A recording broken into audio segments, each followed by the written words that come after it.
ఏపీలో మావోయిస్టుల కలకలానికి సంబంధించి మరింత సమాచారాన్ని మా ఇన్పుట్ ఎడిటర్ రాజమౌళి అందిస్తారు. రాజమౌళి, ఏపీలో మావోయిస్టుల కలకలానికి సంబంధించి పూర్తి సమాచారం ఏంటి? ముఖ్యంగా నగరంలోకి భారీ ఎత్తున మావోయిస్టులు రావడానికి కారణాలేంటి? పోలీసులు దీనికి సంబంధించి ఏం సమాచారం ఇచ్చారు? విజయ్, మొత్తం మీద ఏదైతే తెలుగు రాష్ట్రాలతో పాటు అటు ఛత్తీస్గఢ్, మహారాష్ట్ర, మధ్యప్రదేశ్, కర్ణాటక ఈ రాష్ట్ర సరిహద్దుల్లో కూడా పోలీసు బలగాలు కుమ్మింగ్ నిర్వహించాయి. ఈ నేపథ్యంలోనే ఒక దిక్కు గ్రేవన్స్ దళాలతో పాటు కోబ్రా దళాలు కూడా తిరుగుతున్న సమయంలో ఎప్పుడైతే కేంద్ర కమిటీకి సంబంధించినటువంటి నక్సల్స్ కొంతమంది ఇంకా మిగిలిపోయారు. మొత్తం మీద ఏదైతే కేంద్ర ప్రభుత్వం, రాష్ట్ర ప్రభుత్వం ఇద్దరి మధ్య చేస్తున్నటువంటి ఒప్పందానికి సంబంధించి మావోయిస్టు రహిత దేశంగా ఉంచాలనే నేపథ్యంతో ఇప్పటికీ వచ్చే 2026 మార్చి 31 నాటికి మావోయిస్టులు అనేది ఒక్కరు కూడా ఉండకూడదనే నేపథ్యంతో ఈ నేపథ్యంలోనే మనం గత 5 నెలలు కూడా చూస్తున్నాం. ఈ నేపథ్యంలోనే మావోయిస్టులను ఏరువేతం కావచ్చు, మొత్తం మీద కోబ్రాల గాలింపు చర్యలు కావచ్చు, ఇదంతా కూడా చూస్తున్నాం.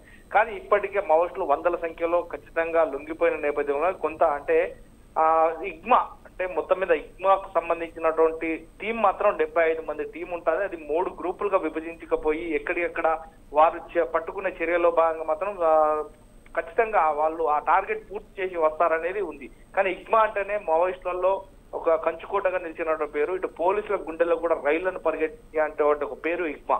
ఈ నేపథ్యంలోనే ఇగ్మాకు సంబంధించిన 75 మంది టీంను కూడా ఇక లొంగిపోయే పరిస్థితి లేదు అంటూ కూడా వాళ్ళు ఎప్పటికప్పుడు మేమున్నామంటూ కూడా ఎప్పటికప్పుడు కుమ్మింగ్ పరిస్థితులలో మేమున్నామంటూ కూడా ఎదురుకాల్పులు చేయడం, లేదా వారి సహచరులకు పోలీసులకు ఇన్ఫర్మేషన్ ఇచ్చే వ్యక్తులను కాల్చిపారేయడమా, చంపడమా అనేది ఇగ్మా చేస్తున్నటువంటి నేపథ్యం. ఈ నేపథ్యంలోనే ఒక్కసారిగా ఇగ్మాకు సంబంధించిన 3 టీంలు 75 మందిని ఏదైతే మావోయిస్టు 75 మంది ఇగ్మా టీంను పట్టుకోవాలన్న నేపథ్యంతో ఈ నేపథ్యంలోనే సుమారుగా 5 రాష్ట్రాల పోలీసులు ఎక్కడెక్కడ జల్లబడుతున్నారు. ఈ నేపథ్యంలోనే ఒక్కసారిగా ఆంధ్రప్రదేశ్ రాష్ట్రంలో ఒక్కసారిగా ఈ రోజు తెల్లవారుజామున మా ఛత్తీస్గఢ్ లో ఒక్కరిని ఎన్కౌంటర్ చేయగా మిగతా వారిని కూడా చింతూరు అటవీ ప్రాంతంలో ఎదురుకాల్పుల్లో 6 చనిపోయారు. అందులో కేంద్ర కమిటీ సభ్యుడైన ఇగ్మా కూడా మృతి చెందినట్టు తెలుస్తుంది. ఈ నేపథ్యంలో 75 మందిలో సుమారుగా 7 మాత్రం మృతి చెందారు. మిగతా ఉన్నటువంటి 69 మందిని ఎట్టయినా తీసుకొని అదైతే కోబ్రాకు సంబంధించినటువంటి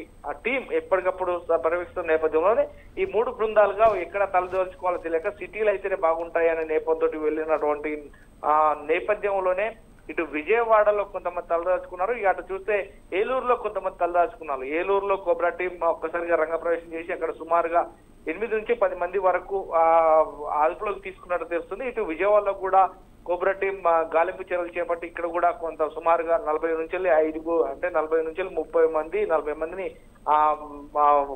అదుపులోకి తీసుకున్నట్టుగా తెలుస్తుంది. ఏదేమైనప్పటికీ మాత్రం ఇదంతా కూడా ఒక్కసారిగా ఇదంతా బలోపేతం కావడానికి ఇక నక్సల్స్ ఏరువైతే ముఖ్యంగా అనుకున్న నేపథ్యంలోనే వీరందరినీ కూడా అధినంలోకి తీసుకొని అరెస్టు చూపుతారా, లేదంటే అడవులలోకి వెళ్ళి తీసుకువెళ్లి ఎన్కౌంటర్ చేస్తారా అనేది మాత్రం ప్రజా సంఘాలు ఆరోపిస్తున్న నేపథ్యం ఉంది. కానీ ఎప్పుడైతే అదుపులోకి తీసుకున్న వ్యక్తులను కోర్టులో హాజరుపరచాలి, ఖచ్చితంగా వాళ్ళని అరెస్టు చూపెట్టాలని ప్రజా సంఘాలు ఇప్పటికే గగ్గోలు పెడుతున్నారు. కానీ ఈ నేపథ్యంలో పోలీసులు వారిని ఏదైతే అదుపులోకి తీసుకున్నట్టయితే ఇంకా ధృవీకరించలేదు. మొత్తం మీద వీరిని అదుపులోకి తీసుకున్నారా లేదా అనేది మాత్రం ఒక క్వశ్చన్ మార్క్ గా వినిపెడుతుంది. కానీ ఇగ్మా టీం కి సంబంధించి సుమారుగా 75 మందిలో 7 మాత్రం ఎన్కౌంటర్ లో పోతే మిగతా ఉన్న వారినందరూ కూడా ఒక్కొక్కరినిగా సుమారుగా 10 నుంచి 20 మంది 20 నుంచి 30 మందిని అదుపులోకి తీసుకున్నట్టుగా తెలుస్తుంది. ఏదైతే ఏలూరు కావచ్చు, విజయవాడ కావచ్చు, ఈ నగరాలలో జెండానగర్లో ఎక్కడ తలదాచుకున్నా కానీ ఏదైతే మన్యం జిల్లాలకు సంబంధించినటువంటి దండకారణ్యంలో ఎక్కడ తలదాచుకున్నా